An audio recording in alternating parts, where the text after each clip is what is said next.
السلام علیکم حضور. میرا پہلا سوال ہے، قرآن کریم میں اللہ تعالیٰ فرماتا ہے وَلَا تَقُولُوا لِمَن يُقْتَلُ فِي سَبِيلِ اللَّهِ أَمْوَاتٌ بَلْ أَحْيَاءٌ وَلَٰكِن لَّا تَشْعُرُونَ. میں یقتلو ہے جی حضور، یقتلا تو نہیں ہے، یقتلو پڑھا کہ جو لوگ اللہ کی راہ میں مارے جائیں انہیں مردہ مت کہو. مارے جائیں نہیں ہے، پھر اللہ کی راہ میں قتل کیے جائیں گے، ایک جاری مضمون ہے.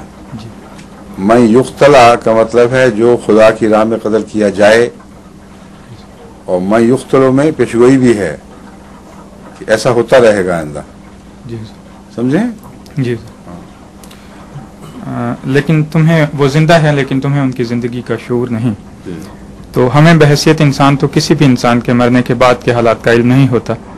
تو ایک نیک انسان جو خدا کی خاطر زندگی بسر کرتا ہے، اگر وہ طبی موت مارا جاتا ہے تو اس کو جو موت کے بعد زندگی ملتی ہے، کیا شہید کو موت کے بعد ملنے والی زندگی اس سے کوئی امتیازی حیثیت رکھتی ہے؟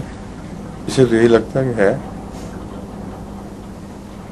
میں یقتل فی سبیل اللہ ہے، جو بھی خدا کی راہ میں قتل کیا جاتا ہے یا قتل کیا جائے گا اس کو مردہ نہ کہو.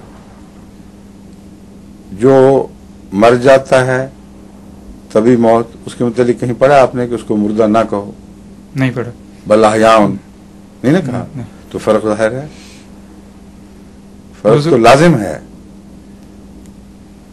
فرق یہ ہے کہ اس کا شعور جو شہید ہوا ہے اس میں مرنے کے بعد کوئی ابہام نہیں رہے گا، جبکہ دوسرے جو مرنے والے ہیں وہ ایک دفعہ ڈوبتے ہیں پھر شعور بیدار ہوتا ہے رفتہ رفتہ، ایک دفعہ اچانک ڈوب جاتے ہیں پھر ابھرتے ہیں.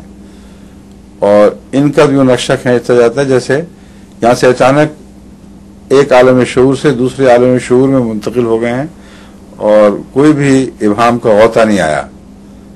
یہ مجھ پہ یہ تاثر پڑتا ہے اس آیت سے. فرق تو بہرحال ہے. ٹھیک ہے.